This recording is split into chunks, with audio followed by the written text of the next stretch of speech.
In 1555, a French physician and astrologer named Michel de Nostredame, better known as Nostradamus, made a chilling prediction. He wrote of a time when so high will the bushel of wheat rise that man will be eating his fellow man. For centuries, this prophecy seemed too horrific to even consider. But now, recent events in New York have some people wondering if Nostradamus was onto something. Do you want to know what is happening around the world? Do you want to know if Nostradamus' prophecy about cannibalism is already coming true? Keep watching to find out. 3 free predictions about your life. Claim a free reading using the link below. In 2022, New York State made headlines by legalizing a new method of disposing of human remains, human composting.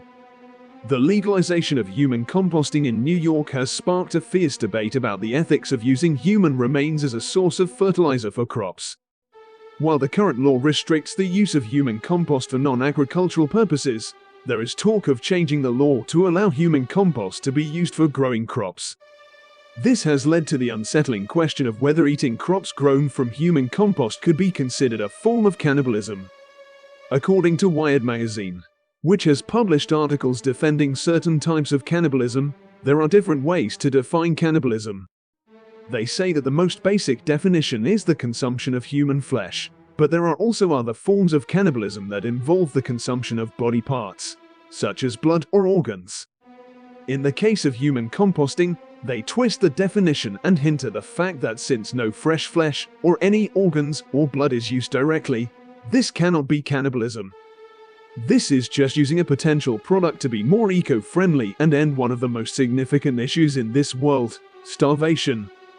Before we move on and explain the need for human composting, if you have enjoyed the video so far, consider subscribing, as I frequently upload such interesting and shocking astrology videos. And while you're at it, give this video a big thumbs up. Why is there even a need? The debate over the ethics of human composting is just one aspect of a larger discussion about the future of food. With the world's population expected to reach 9.7 billion by 2050, there are concerns about how to feed everyone. Food shortages are already a reality in many parts of the world, and some experts believe that the situation could get much worse in the coming years.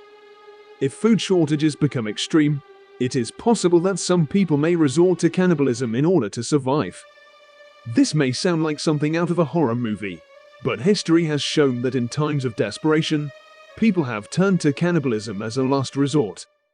For example, during the siege of Leningrad in World War II, some residents were forced to eat the bodies of the dead in order to survive. While it may seem far-fetched to imagine such a scenario playing out in modern times, the reality is that we are facing a number of challenges that could lead to food shortages in the future. Climate change, for example, is already having a profound impact on agriculture, with extreme weather events such as droughts and floods becoming more common. In addition, the global food system is heavily reliant on a few key crops, such as wheat and rice, which could be vulnerable to disease outbreaks or other disruptions. Is anyone else legalizing it? Human composting is gaining traction around the world as a more sustainable and eco-friendly alternative to traditional burial and cremation. In addition to New York, several other countries and states have legalized human composting. Sweden, for example, allowed human composting several years ago. The country has long been a leader in environmental and sustainability initiatives, and human composting is seen as a natural extension of these efforts. Under Swedish law, the remains of a deceased person can be composted into the soil, which can then be used for planting trees or flowers in a public space. In the United States, human composting has been legalized in several states, including Washington, Colorado, and Oregon. A human composting center in Seattle, known as the Recompose Center, opened its doors in 2021.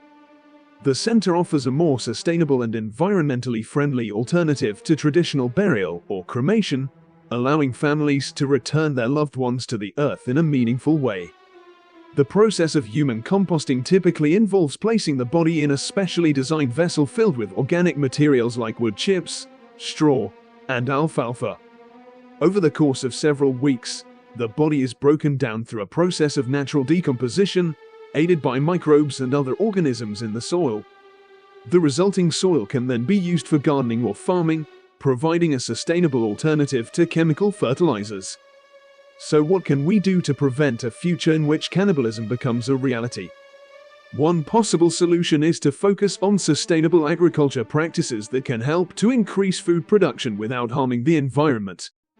This could include things like regenerative agriculture, which uses natural processes to restore soil health and increase crop yields, or vertical farming, which allows crops to be grown in controlled environments using minimal resources.